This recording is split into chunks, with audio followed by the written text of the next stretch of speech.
प्यार भरी सत श्री अकाल। आओ शुरू करिए गुरबख्श सिंह प्रीतलड़ी। गुरबख्श सिंह प्रीतलड़ी है जिहड़ा वो वार्तककार भी है बई, गल्पकार भी है, नाटककार भी है। गुरबख्श सिंह प्रीतलड़ी पंजाबी का मौलिक शैलीकार है बई। देखो पंजाबी दे विच पंजाबी साहित्य के इतिहास के अंदर दो जड़े वार्तककार होए ने, शैलीकार होए ने, बहुत ज़्यादा पॉपुलर ने बई। वैसे तो वार्तककार बहुत होए है, परंतु सब तो वध पॉपुलैरिटी जिन्होंने हासिल की है उन्होंने विचों एक तो सीगा गुरबख्श सिंह प्रीतलड़ी और दूजा अजोके समय का इस समय का नरेंद्र सिंह कपूर। भाई नाम तुसी सुनिया होना है, बहुत ज़्यादा लोग ने जिहड़ा युवा ने जिहड़े नरेंद्र सिंह कपूर नूं सुनते हैं भाई। बाकमाल वार्तककार, बहुत प्यारियां मिठियां गल्लां करता है भाई, और यूथ दे विच वो बहुत ज़्यादा पॉपुलर है नरेंद्र सिंह कपूर भाई, क्योंकि वो गलबात करने का तरीके बारे दसदा है भाई। इस कारण पर अगर देखा जाए पहलड़िया वार्तककारां दे विचों वार्तककार के रूप च अगर किसी को बहुत ज़्यादा मशहूरी मिली है तो वह है गुरबख्श सिंह प्रीतलड़ी। मौलिक शैलीकार ही नहीं है, विलक्षण कहानीकार भी है। उस दियां सारियां कहानियां सारे कहानीकारां नालों बिल्कुल वखरियां ने। वो अपनियां लगभग सारियां ही कहानियां विच अपना प्रीत फलसफा है जिहड़ा उसनूं मुख रख के कहानी रचदा है। उनका प्रीत फलसफा है वो आ है कि प्यार है वो कब्जा नहीं पहचान है। प्यार कब्जा नहीं है बई किसी के उत्ते तुसीं कब्जा करके बह गए या किसी नाल तुसीं विआह करा लिया, हुण तुहाडी पत्नी हो गई, तुसीं कब्जा कर लिया पूर्ण तौर ते वो कहता है कि प्यार कब्जा नहीं पहचान है। वो तुहानूं एक नवीं पहचान मिली है, उन्होंने मिली, तुहानूं मिली, नवीं खुशियां मिलियां। ये उसका एक प्रीत फलसफा है भाई कि प्यार कब्जा नहीं पहचान है भाई। उनका प्रीत फलसफा है। और 1933 के अंदर उसने प्रीतलड़ी नां दा रसाला कढ़िया भाई। प्रीतलड़ी नां दा रसाला कढ़िया और काफ़ी समय तक जिहड़ा प्रीतलड़ी रसाला है वो चलता रहा, मशहूर रहा भाई। और प्रीतलड़ी रसाले दे अंदर अगर कुछ छप जाता सीगा तो बहुत वड्डी गल हुंदी सी बई। कोई भी जिहड़ा नवां लिखारी उभर रहा है और उनका प्रीतलड़ी रसाले दे अंदर अगर कोई भी उसका वार्तक, नाटक, कहानी, गल्प, कविता आ जाती सी तो उस लई बड़ी माणयोग गल हुंदी सी पई। गुरबख्श सिंह प्रीतलड़ी की जिहड़ी दूजी खासियत है वो आ रही है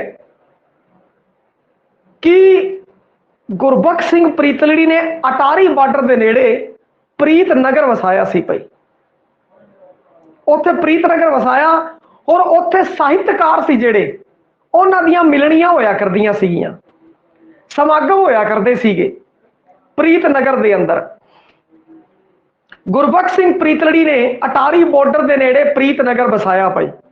अणवंडे पंजाब की गल है क्योंकि उदों की सी अणवंडा पंजाब सीगा भाई, तां करके फिर कुछ अजिहा समा बदलिया, वंड हो गई, जिस कारण की कहते हैं कि प्रीत नगर है उस दे उत्ते काफ़ी प्रभाव पिया भाई। उस समय की गल करिए, अणवंडे पंजाब की गल करिए, उन्हें प्रीत नगर बसाया और उत्थे बहुत सारे साहित्यकार है जिहड़े वो उचेचे तौर पर जाते सी और कई तो साहित्यकार उत्थे रहिंदे सी पई। एक कॉलोनी, एक नगर उसने बसाता साहित्यकारां लई और बहुत सारे साहित्यकार उत्थे रहिंदे सी और बहुत सारे साहित्यकार उत्थे आया करते सीगे और समय समय ते प्रीत नगर दे अंदर समागम होया करते सीगे, साहित्यक मिलनियां होया करदियां सी जिथों नवे नवे साहित्यकारां नूं पहचान मिलती सी और पुराने साहित्यकारां नूं एक मंच मिलिया करदा सीगा। ये प्रीतलड़ी दी खासियत सीगी। ਉਹਦੀਆਂ ਕਹਾਣੀਆਂ ਦੇ ਵਿੱਚ ਵੀ ਜਿਹੜਾ ਪ੍ਰੀਤ ਸੰਸਾਰ ਹੈ ਉਹ ਵਸਿਆ ਹੋਇਆ ਹੈ। ਉਹ ਯਥਾਰਥ ਨੂੰ ਰੋਮਾਂਟਿਕ ਰੰਗਤ ਪ੍ਰਦਾਨ ਕਰਕੇ ਰੋਚਕ ਸ਼ੈਲੀ ਵਿੱਚ ਪੇਸ਼ ਕਰਦਾ ਹੈ। ਉਸ ਦੀਆਂ ਪੁਸਤਕਾਂ ਦੇ ਸਿਰਲੇਖ ਨੇ ਉਹ ਵੀ ਪ੍ਰੀਤ ਵਿਗੂਤੇ ਨੇ, ਪ੍ਰੀਤ ਚ ਭਿੱਜੇ ਹੋਏ ਨੇ। ਉਹਦੀਆਂ ਪੁਸਤਕਾਂ ਦੇ ਹੁਣ ਆਪਾਂ ਨਾਮ ਵੇਖਦੇ ਹਾਂ ਬਈ। ਦੇਖੋ ਆ ਰਿਹਾ ਨਾਗ ਪ੍ਰੀਤ ਦਾ ਜਾਦੂ, ਇੱਥੋਂ ਪ੍ਰੀਤ ਦੀ ਗੱਲ ਹੋ ਗਈ ਵੀ ਨਾਗ ਪ੍ਰੀਤ ਦਾ ਜਾਦੂ।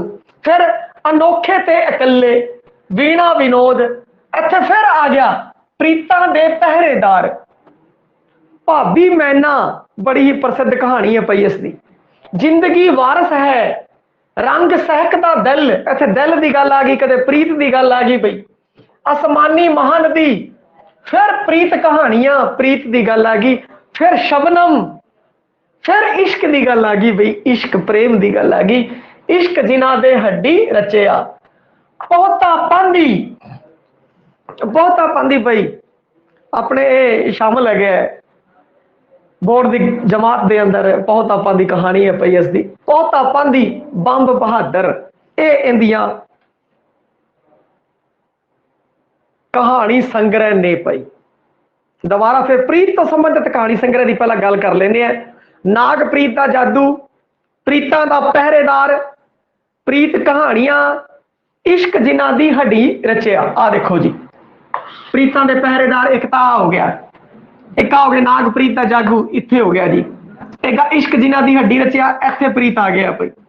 ਫਿਰ ਇੱਥੇ ਭਾਬੀ ਆ ਗਿਆ, ਭਾਬੀ ਇੱਕ ਤਾਂ ਮੈਨਾ ਆ ਗਈ, ਇੱਕ ਸ਼ਬਨਮ ਆ ਗਈ ਬਈ। ਆ ਲੋ ਭਾਬੀ ਮੈਨਾ, ਇੱਕ ਸ਼ਬਨਮ ਹੈ, ਭਾਬੀ ਤਾਂ ਨਹੀਂ ਪਰ ਸ਼ਬਨਮ ਹੈਗੀ ਹੈ ਬਈ। ਠੀਕ ਹੈ। ਇੱਕ ਪੌਂਦਾ ਪਾਂਦੀ, ਇਹਦਾ ਤੁਹਾਨੂੰ ਯਾਦ ਹੀ ਹੋਵੇਗਾ ਭਾਈ, ਆਪਣੀ ਬੋਰਡ ਦੀ ਕਿਤਾਬ ਦੇ ਅੰਦਰ ਦਿੱਤਾ ਹੋਇਆ ਹੈ। ਬਹੁਤਾ ਪਾਂਦੀ ਮਤਲਬ ਪਹੁੰਚਿਆ ਹੋਇਆ ਯਾਤਰੀ, ਪਹੁੰਚਿਆ ਹੋਇਆ ਯਾਤਰੀ, ਬਹੁਤਾ ਪਾਂਦੀ। ਇਹ ਇਹਦੇ ਜਿਹੜੇ ਨੇ ਵੀ ਕਹਾਣੀ ਸੰਗ੍ਰਹਿ ਨੇ। ਇਹਦੀਆਂ ਜਿਹੜੀਆਂ ਕਹਾਣੀ ਹੈ, ਜੇ ਆਪਾਂ ਭਾਬੀ ਮੈਨਾ ਕਹਾਣੀ ਦੀ ਗੱਲ ਕਰ ਲਈਏ ਭਾਈ, ਇੱਕ ਕਹਾਣੀ ਮੈਂ ਸੁਣਾ ਦੇਣਾ ਉਹਦੇ ਪ੍ਰੀਤ ਫਲਸਫੇ ਦੀ, ਕਿਸ ਤਰੀਕੇ ਨਾਲ ਉਹ ਪ੍ਰੀਤ ਹੈ ਜੋ ਦੇ ਬਾਰੇ ਗੱਲ ਕਰਦਾ ਹੈ। ਇੱਕ ਬਹੁਤਾ ਪਾਂਦੀ ਹੈ, ਉਹਦੇ ਵੀ ਜ਼ਿਕਰ ਕਰ ਲਾਂਗੇ। ਕਿਉਂਕਿ ਦੇਖੋ ਜਦੋਂ ਆਪਾਂ ਨਾਵਲਾਂ ਦੀ ਗੱਲ ਕੀਤੀ ਨਾ, ਤਾਂ ਨਾਵਲਾਂ ਵਿੱਚ ਕੀ ਸੀ, ਕਈਆਂ ਨੇ 4 ਨਾਵਲ ਲਿਖੇ ਸੀ, ਕਈਆਂ ਨੇ 10 ਲਿਖੇ ਸੀ, ਕਈਆਂ ਨੇ 20 ਲਿਖੇ ਸੀਗੇ। ਤਾਂ ਆਪਣੀ ਇੱਕ ਪਹੁੰਚ ਜੀ ਬਣ ਗਈ। ਆਪਾਂ ਹਰ ਇੱਕ ਨਾਵਲ ਦੇ ਵਿਸ਼ੇ ਤੱਕ ਪਹੁੰਚਣ ਦੀ ਕੋਸ਼ਿਸ਼ ਕੀਤੀ, ਹੋਰ ਆਪਾਂ ਸਫਲ ਵੀ ਰਹੇ। ਪਰੰਤੂ ਕਹਾਣੀ ਸੰਗ੍ਰਹਿ ਦੇ ਅੰਦਰ ਇਦਾਂ ਨਹੀਂ ਹੋ ਸਕਦਾ ਭਾਈ। ਇਦਾਂ ਕਿਉਂ ਨਹੀਂ ਹੋ ਸਕਦਾ? ਕਿਉਂਕਿ ਦੇਖੋ ਇੱਕ ਕਹਾਣੀ ਸੰਗ੍ਰਹਿ, ਇੱਕ ਕਹਾਣੀ ਸੰਗ੍ਰਹਿ ਆਪਾਂ ਲੈਨੇ ਆ, ਇੱਕ ਕਹਾਣੀ ਸੰਗ੍ਰਹਿ ਦੇ ਅੰਦਰ 20 ਤੋਂ ਲੈ ਕੇ 30 ਕਹਾਣੀਆਂ ਹੁੰਦੀਆਂ, ਕਈ ਵਿੱਚ 15 ਵੀ ਹੁੰਦੀਆਂ ਬਈ। ਜਿਹੜਾ ਕਿਉਂਕਿ ਕਹਾਣੀ ਸੰਗ੍ਰਹਿ ਦੀ ਕਿਤਾਬ ਕੋਈ ਵੀ ਬੁੱਕਸ ਹੋਵੇ ਭਾਈ, ਭਲਾ ਕਵਿਤਾ ਦੀ ਹੈ ਭਲਾ ਕਹਾਣੀ ਦੀ ਹੈ, ਤਾਂ ਲਗਭਗ ਉਹਦੇ ਵਿੱਚ ਕੀ ਕਹਿੰਦੇ ਆ ਕਿ ਕਵਿਤਾ ਦੀ ਤਾਂ 100 ਪੇਜ ਦੀ ਬੁੱਕ ਹੋਣੀ ਚਾਹੀਦੀ ਹੈ ਭਾਈ, ਤੇ ਕਹਾਣੀ ਦੀ ਅਗਰ 150 ਦੀ ਹੋ ਜੇ ਤਾਂ ਠੀਕ ਹੈ। ਤੇ ਇਸ ਤਰੀਕੇ ਨਾਲ ਚੱਲਦਾ ਹੈ। ਤਾਂ ਕਹਾਣੀ ਸੰਗ੍ਰਹਿ ਦੇ ਅੰਦਰ, ਇੱਕ ਕਹਾਣੀ ਸੰਗ੍ਰਹਿ ਦੇ ਅੰਦਰ ਗੱਲ ਕਰਦੀ ਤਾਂ 15 ਤੋਂ ਲੈ ਕੇ 25-30 ਤੱਕ ਕਹਾਣੀਆਂ ਆਉਂਦੀਆਂ ਨੇ ਭਾਈ ਕਹਾਣੀ ਸੰਗ੍ਰਹਿ ਦੇ ਅੰਦਰ। ਹੁਣ ਇੱਕ ਇੱਕ ਬੰਦੇ ਨੇ ਕਿੰਨੇ ਕਿੰਨੇ ਕਹਾਣੀ ਸੰਗ੍ਰਹਿ ਲਿਖੇ ਹੈ ਭਾਈ, ਤੁਸੀਂ ਵੇਖੋ। ਹੁਣ ਆਪਾਂ ਗੁਰਬਖਸ਼ ਸਿੰਘ ਪ੍ਰੀਤਲੀ ਦੀ ਗੱਲ ਕਰ ਲਈਏ ਤਾਂ ਇਹਦੇ ਹੀ ਦੇਖੋ ਤੁਸੀਂ ਕਿੰਨੇ ਕਹਾਣੀ ਸੰਗ੍ਰਹਿ ਹੈ ਭਾਈ, ਕਮ ਸੇ ਕਮ 15 ਦੇ ਨੇੜੇ ਤੇੜੇ ਹੋਣੇ ਆ। ਹੋਰ ਇਹਨੂੰ ਫਿਰ ਅਗਰ ਆਪਾਂ ਹਰ ਕਹਾਣੀ 'ਚ ਐਵਰੇਜ ਮੰਨ ਕੇ ਚੱਲੀਏ 15 ਕਹਾਣੀਆਂ ਹੋਣੀਆਂ, 15 225 ਕਹਾਣੀਆਂ, ਤੇ ਹਰ ਕਹਾਣੀ ਦਾ ਆਪਾਂ ਨੂੰ ਵਿਸ਼ਾ ਪਤਾ ਕਰਾਂਗੇ ਤਾਂ ਬੜਾ ਬਹੁਤ ਮਤਲਬ ਹੋ ਜਾਵੇਗਾ। ਜੇ ਆਇਆ ਵੀ ਤਾਂ ਇੱਕ ਅੱਧੀ ਕਹਾਣੀ ਆਵੇਗੀ, ਉਹ ਵੀ ਕੀ ਕਹਿੰਦੇ ਆ ਕਿ ਆਪਣੇ 10ਵੀਂ ਬੋਰਡ ਦੀ, 12ਵੀਂ ਬੋਰਡ ਦੀ ਜਾਂ ਪੋਪੂਲਰ ਕਹਾਣੀਆਂ ਦੇ ਵਿੱਚੋਂ ਹੀ ਆਣੀ ਚਾਹੀਦੀ ਹੈ, ਜਾਂ ਉਹ ਪੁੱਛੇ। ਜਿਵੇਂ ਕਿ ਪਿਛਲੇ ਅਗਰ ਆਪਾਂ ਮੋਰਲ ਦੇਖੀਏ ਪੇਪਰਾਂ ਦਾ ਤਾਂ ਉਸ ਵਿੱਚ ਇਵੇਂ ਹੀ ਹੋਇਆ ਹੈ। ਤਾਂ ਇਸ ਕਾਰਨ ਆਪਾਂ ਕੀ ਕਰਦੇ, ਕਹਾਣੀ ਸੰਗ੍ਰਹਿ ਦੀ ਗੱਲ ਕਰਾਂਗੇ ਔਰ ਕੋਈ ਪੋਪੂਲਰ ਕਹਾਣੀ ਹੈ 1-2 ਉਹ ਛੋ ਲਾਂਗੇ ਭਾਈ। ਤੇ ਹੁਣ ਭਾਬੀ ਮੈਨਾ ਜਿਹੜੀ ਕਹਾਣੀ ਹੈ ਗੁਰਬਖਸ਼ ਸਿੰਘ ਪ੍ਰੀਤਲੀ ਦੀ, ਉਸ ਦੀ ਆਪਾਂ ਗੱਲ ਕਰਦੇ ਹਾਂ। ਭਾਬੀ ਮੈਨਾ, ਇੱਕ ਬੱਚਾ ਸੀਗਾ ਛੋਟਾ, ਉਹ ਰੋਜ਼ ਸਕੂਲੋਂ ਆਇਆ ਕਰਦਾ ਸੀ ਭਾਈ, ਤੇ ਉਹ ਵੇਖਦਾ ਸੀਗਾ ਕਿ ਉਹਦੇ ਗਲੀ ਦੇ ਅੰਦਰ, ਉਹਦੇ ਘਰ ਦੇ ਸਾਹਮਣੇ एक औरत रहिंदी है बड़ी ही खूबसूरत। वो बच्चा कोई छोटा दूधिया बच्चा नहीं भाई, बच्चा भाई नवीं उम्र का बच्चा, पूरा जवान भी नहीं होया, जेड़ा नवीं उम्र का बच्चा सी। ते ओ की है कि वो देखता है कि एक सामने घर है उनकी खिड़की के अंदर एक औरत है, वो बहुत ही खूबसूरत है। वो उसकी तरफ देखता है, नादान उम्र का बच्चा है। वो जी औरत है वो भी उस बच्चे को देखती है, तो उस जी औरत है उनकी खिच है जी वो बच्चे प्रति बढ़ती है। फिर वो की करता है कि घरे जाता है, कई दिन वो उस औरत को वेखता है। फिर एक दिन घरे जाके अपनी मां को पूछता है, मां सारी महल्ले दी जनानियां ने जड़ियां वो बाहर गली में आंदियां ने, परंतु ये सामने घर में जड़ियां जनानी रहिंदी है ये कदे गली में नहीं आती, की कारण है? फिर उनकी मां उन्होंने दसदी है, बच्चा इस घर के अंदर 3 जनानियां रहिंदियां, तीनों दी तीनों जनानियां ही रंडियां ने, विधवा ने, और एक जनानी जिहड़ी कि इस खिड़की दे विचों कदे कदे वेखदी है, वो भाभी मैना है, वो तेरी भाभी मैना है। वो कहता भाभी मैना, उसकी जी उम्र है भाभी मैना की 25 साल की उम्र है, और उस 25 साल की अंदर अंदर ही वो विधवा हो जाती है भाई। तो उस दियां हजे रीझां ने जड़ियां वो पूर्ण तौर पर संतुष्ट नहीं हुई, परंतु फिर भी अजिहा ताना बाना सी कि उन्होंने एक विधवा की जिंदगी बेतौर वो जिंदी है।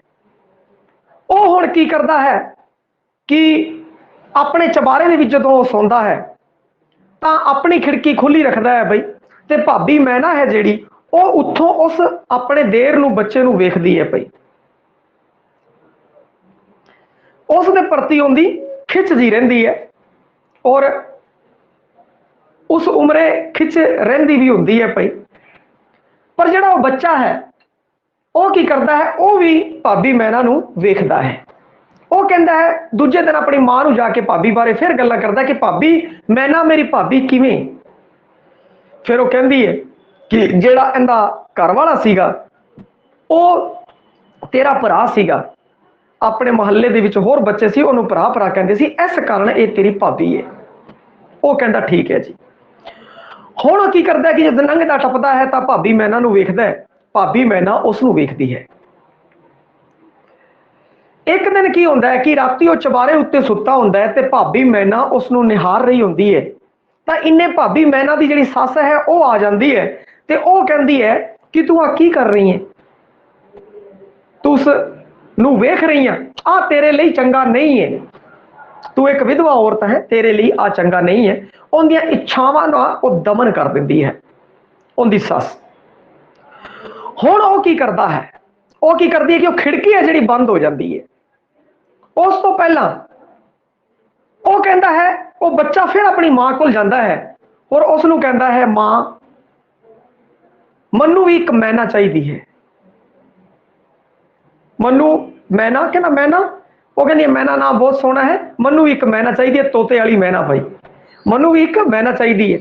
वो फिर कहता चलो कोई नहीं तेनों एक मैना लिया देवांगे। फिर उस बच्चे को भी एक मैना लिया, एक पिंजरा लियाया जाता है। फिर वो की करता है कि अपनी खिड़की ते उस पिंजरे को टंग दिंदा, और पिंजरे दे विच हुण जिहड़ी मैना है वो कैद है।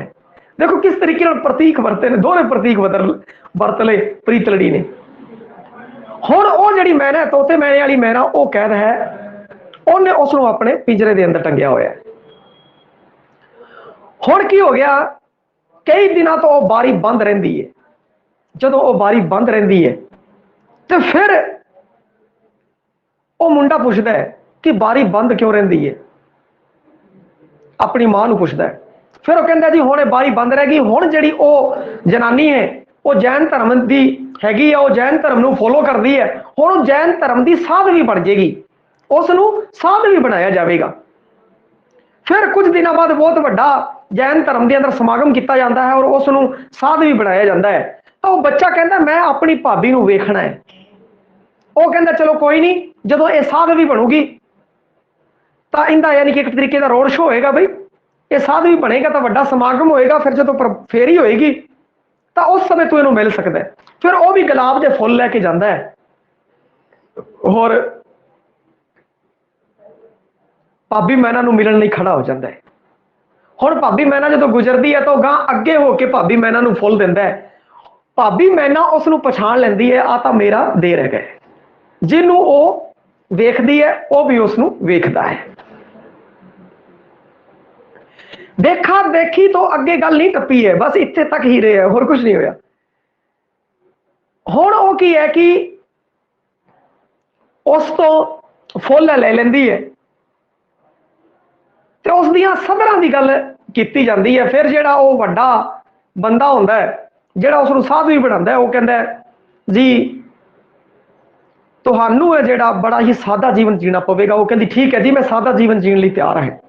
ਕਹਿੰਦੇ ਤੁਹਾਨੂੰ ਰੋਟੀ ਖਾਣਾ ਪਾਣਾ ਸਭ ਕੁਝ ਸਾਦਾ ਰਹੇਗਾ। ਉਹ ਕਹਿੰਦੀ ਠੀਕ ਹੈ ਜੀ, ਮੈਂ ਸਾਦਾ ਜੀਵਨ ਰਵਾਂਗੀ। ਫਿਰ ਉਹਦੇ ਕੁਝ ਅਸੂਲ ਦੱਸਦੇ ਜੈਨ ਧਰਮ ਦੇ, ਉਹਨਾਂ ਨੂੰ ਤੁਹਾਨੂੰ ਪਾਲਣ ਕਰਨਾ ਪਵੇਗਾ। ਉਹ ਕਹਿੰਦੀ ਠੀਕ ਹੈ ਜੀ, ਮੈਂ ਉਹਦਾ ਵੀ ਪਾਲਣ ਕਰ ਲਵਾਂਗੀ। ਅਖੀਰ ਦੇ ਵਿੱਚ ਫਿਰ ਉਹਨੂੰ ਇੱਕ ਸਵਾਲ ਕੀਤਾ ਜਾਂਦਾ ਹੈ ਕਿ ਤੁਹਾਡੇ ਬਾਲ ਕੱਟਣੇ ਪੈਣਗੇ। ਭਾਬੀ ਮੈਨਾ ਨੂੰ ਜਿਹੜੇ ਆਪਣੇ ਬਾਲ ਹੈ ਉਹ ਬੜੇ ਪਿਆਰੇ ਹੁੰਦੇ ਹੈ, ਕਿਉਂਕਿ ਖਿੜਕੀ ਦੇ ਵਿੱਚੋਂ ਅਕਸਰ ਉਹ ਬਾਲ ਹੈ ਜੋ ਹੱਥ ਮਾਰਦੀ ਹੁੰਦੀ ਹੈ ਔਰ ਇਸ ਟਾਈਪ ਦਾ ਸੀਨ ਚੱਲਦਾ ਹੁੰਦਾ ਹੈ ਭਾਈ।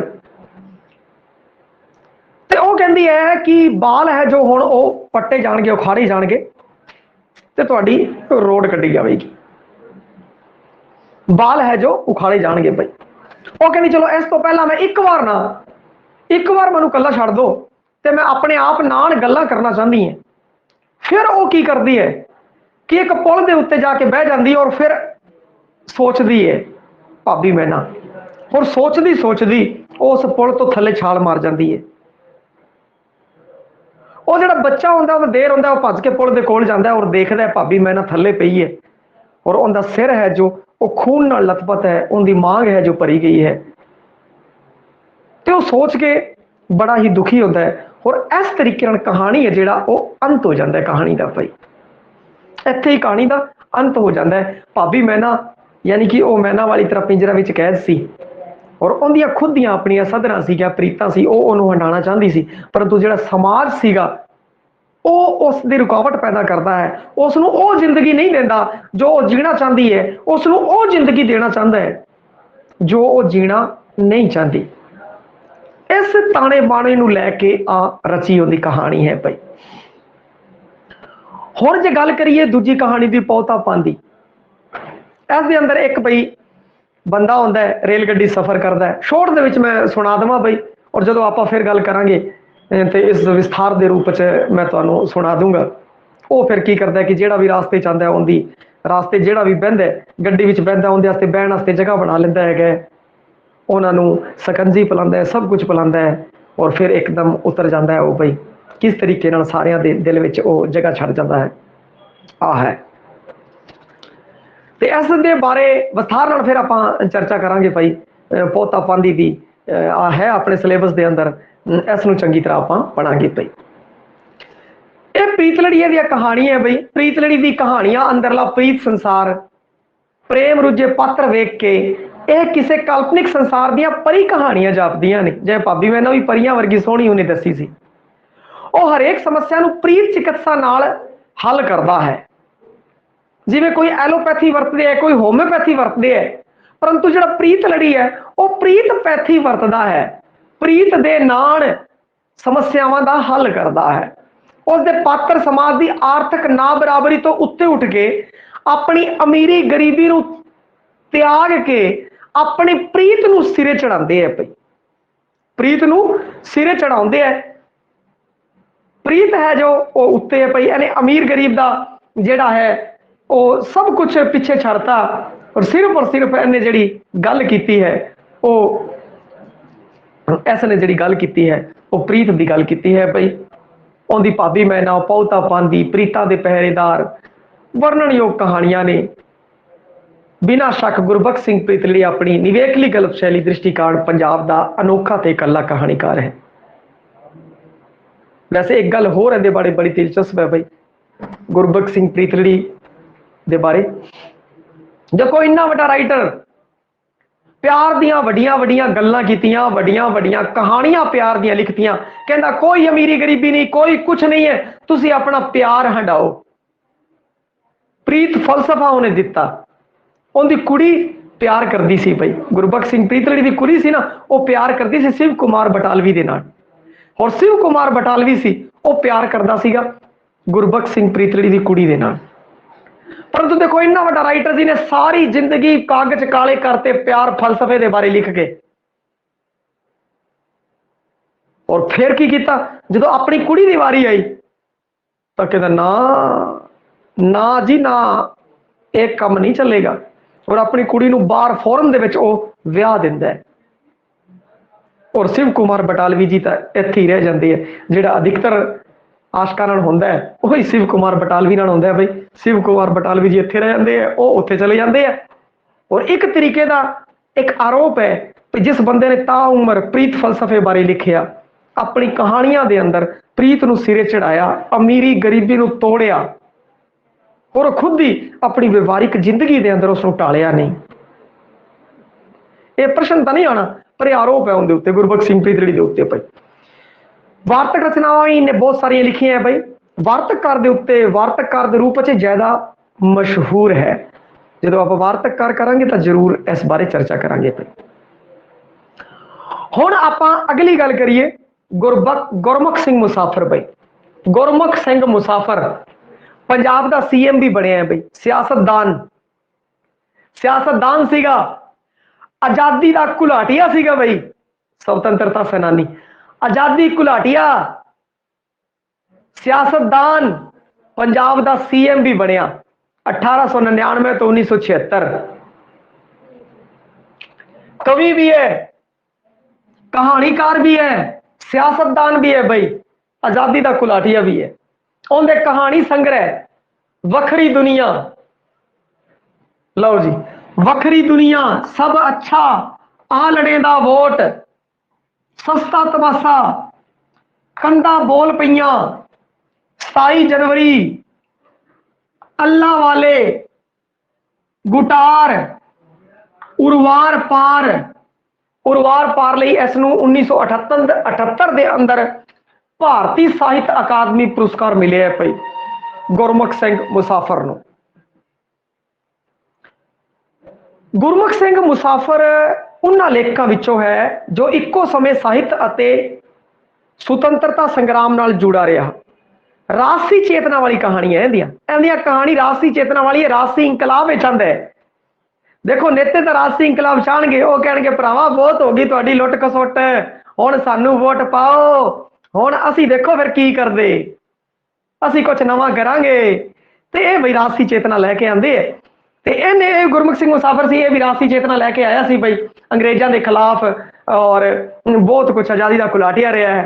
और फिर की कहते जेडे भी वड्डे आज़ादी के घुलाटिए रहे सीगे, सियासतदान रहे सीगे, उन्होंने सियासत हंडाइया ने, और यह भी पंजाब की सीएम तक पहुंचे है। बई चंगा बंदा सीगा, ठीक है जी, कोई ना कोई तो नेता बनना ही है। तो गुरमुख सिंह मुसाफर बन गया तो की दिक्कत होगी। देखो उस दियां बहुतियां कहानियां जेल यात्रा नाल संबंधित है। इस तो अलावा उसने सुतंत्र संग्रामियों की दृढ़ता, अंग्रेजों का भी वर्णन योग वर्णन उसने किया है। अंग्रेजों ने जी तसद्दा दित्तियां बई, जिहड़े जुल्म किए, उसका भी इन्हें अपन कहानियां दे विच वर्णन किया है। उन्होंने उत्ते जुल्म अते राष्ट्रवाद की भावना भी पेश की है। पई क्योंकि देखो एक चीज तुसी ध्यान रखनी है, गुरमुख सिंह मुसाफर जे तुसी आ ध्यान रख लिया, गुरमुख सिंह मुसाफर सियासतदान है, सब कुछ याद आ जाएगा। सिर्फ एक अखर नाल तुहानू सब कुछ याद आ जाएगा, सियासतदान अखर दे नाल। इस अखर नाल आपां सारी दी सारी 360 डिग्री ते गुरमुख सिंह मुसाफिर नू कमा देना है, बई फिट कर देना है। हुण की है, सियासतदान है। सियासतदान की चाहते हैं? सियासतदान चाहते राजसी चेतना, और राजसी चेतना लैके आया। राजसी चेतना लियाउण लई की करना पवेगा? इंकलाब करना पवेगा। इंकलाब करने लई की करना पड़ेगा? संघर्ष करना पवेगा। और संघर्ष करने लई की करना पवेगा? अंदोलन करने पैणगे, जेल यात्रावां जाणियां पैणगियां, इंकलाब करना पवेगा, और अंग्रेजां दा सामना करना पवेगा। तशद्दुदां सहणियां पैणगियां, भाई जुल्मां दा सामना करना पवेगा। राष्ट्रवाद की भावना पैदा लोकां विच करना पवेगी, ताकि देश आजाद हो जाए और अपने गुलामी का जूल है जिहड़ा वो ला के सट दिए भाई। ये है, इतों सारा कुछ तुहानूं याद आ जाएगा भी एक अखर नाल सारे अखर जोड़ लेने हैं। ठीक है, फिर इहदे कहानी संग्रह, जिहदे कहानी संग्रह तुसीं एक सियासतदान आपां शब्द जो चुक्या सी तां सियासतदान की कहंदे आ, सियासतदान अल्लाह दे नां ते वोट मंगणगे बई, कहणगे अल्लाह दे नां ते वोट मंगदा है, कोई राम दे नाम ते वोट मंगदा है, कोई अल्लाह दे नाम ते वोट मंगदा है, कई उरा परां दियां गल्लां करदे है, कई तमाशा विखांदे है भाई, तमाशे करदे है, तरह तरह दे तमाशे करदे है भाई, कदे रोन लग जाते हैं, कदे किवें करदे हैं, कदे किवें करदे हैं, कदे उरवार पार दियां उरा परा दियां गल्लां करदे हैं और कहंदे हैं बोल बोल के वोट पा दो, वोट पा दो, ओए सानू वोट पा दोगे असीं तुहाडी दुनिया बदल दांगे, अरे सब कुछ चंगा कर दांगे। एवें करदे करदे बेचारा जिहड़ा वोटर हुंदा है गुटार फस जाती है, गुटार फस जाती है, वोट पा दिंदा है। फिर गाह फिर बई नवे खिलाड़ी, नवे सियासतदान, नवीं कहानियां सब चलदियां ने, हर कोई अपने हिसाब नाल विकास करवांदा है। हुण इस कहानी तो अपने की निकल के आया भाई, सियासतदान की करते हैं अल्लाह के नाम से वोट मंगते हैं, तो इहदा कहानी संग्रह है अल्लाह वाले, अल्लाह वाले। तो यह जी कहानी मैं तुहानूं सुनाई सी सियासतदान तो तुसीं जदों याद आएगा, जदों ये चीज़ां तुहानूं याद आणगियां सियासतदान तो फिर तुहानूं आप ही याद आ जाऊगा सियासतदान भाई अल्लाह के नाम से वोट मंगते हैं, अल्लाह वाले, इहदा कहानी संग्रह। फिर वो की कहते उरा परा दियां गल्लां करदे और आर पार दियां भी ऐ कर देंगे, ये कर देंगे, वो कर देंगे, तो उरवार पार भारतीय साहित्य जेतू पुस्तक है भाई 1978 के उरवार पार। और फिर बड़े तमाशे करते हैं भाई, सब तो वड्डे तमाशबीन सियासतदान होंदे है, सस्ता तमाशा, सस्ता तमाशा, इनकी एक कहानी संग्रह। फिर बोल बोल के वोटां मंगते हैं भाई, बोल के कंधा बोल पईयां, कंधा बोल पईयां, बड़े बोलते वोट पा दो बई, कंधा बोल पईयां। ठीक है, फिर अगे वोटां मंगते हैं, वोट वोट वाला केड़ा है आलने दी वोट, वोटां मंगते हैं आलने दी वोट। और फिर गल्लां की करते हैं दुनिया बदल जाएंगे जी, दुनिया बदल देंगे तुहाडी, एवें कर देंगे असीं भारत नूं की कहंदे आ कि गंगानगर नूं चंडीगढ़ बना देवांगे, इह जिहियां गल्लां करदे आ, चंडीगढ़ नूं पैरिस बना देवांगे, एवें कहंदे भारत नूं अमरीका बना देवांगे, इह जिहियां गल्लां करदे आ। तो वखरी दुनिया वसाण की गल करते, वखरी दुनिया बईयां दा नावल है। और कहते सब चंगा हो जाऊगा, अच्छा अच्छा अच्छे दिन आने वाले हैं, याद होगा तुहानूं भाई, सब अच्छा, एवें कह के भैया गुटार फसा लेंदे है, गुटार फस गई, खेड सी एक गुटार फस गई, तुहानूं चेता होवे तां भाई जदों लोक खेडां की गल करांगे तां फिर आपां 9वीं जमात की पढ़ांगे तां लोक खेडां उत्थे आपां गल करांगे गुटार फस गई। तो भैया गुटार एंदा नावल है। इस तरीके नाल तुसीं की है कि सियासतदान शब्द तो सियासतदान की करते हैं उनके बारे सोचना है। जब तुसीं सियासतदान की करते हैं उन्हां बारे सोचोगे ना, फिर तुहानूं जिहड़ा गुरमुख सिंह मुसाफर है वो भुलेगा नहीं भाई। कला पक्षों उसकी कहानियां मुढ़ले दौर की कहानी तो उपर नहीं उठ सकियां भाई, पर इन्हां विचला अनुभव लेखक वालों हंडाया होने कारण पाठक नूं अंदरों प्रभावित करता है, क्योंकि उनकी जिहड़ियां कहानियां ना उनका हड्डी हंडाया अनुभव है जिहड़ा उनकी पेशकारी है। जिवें उनका एक कहानी है बागी दी धी भाई, बागी दी धी जो दुख हंडांदी है वो की कहते हैं कि इसने अपने एक कहानी दे अंदर लिखिया बागी दी धी, और वो कहता कि बागी दी धी दे अंदर जिहड़ी कहानी है उसकी अपनी कहानी है, उसकी अपनी ही हड बीती है, उसने जो हंडाया वो मेरी कुड़ी ने जो हंडाया, एक बागी दी धी ने जो हंडाया उसका वर्णन मैं इसके अंदर किया है। बागी दी धी दे अंदर भाई उन्होंने जेल च फड़ के लै जाते हैं, फिर वो कुड़ी उनका परिवार है जो पिछों जो औकड़ां का सामना करता है, उस दे इर्द गिर्द एक कहानी चलती है भाई बागी दी धी।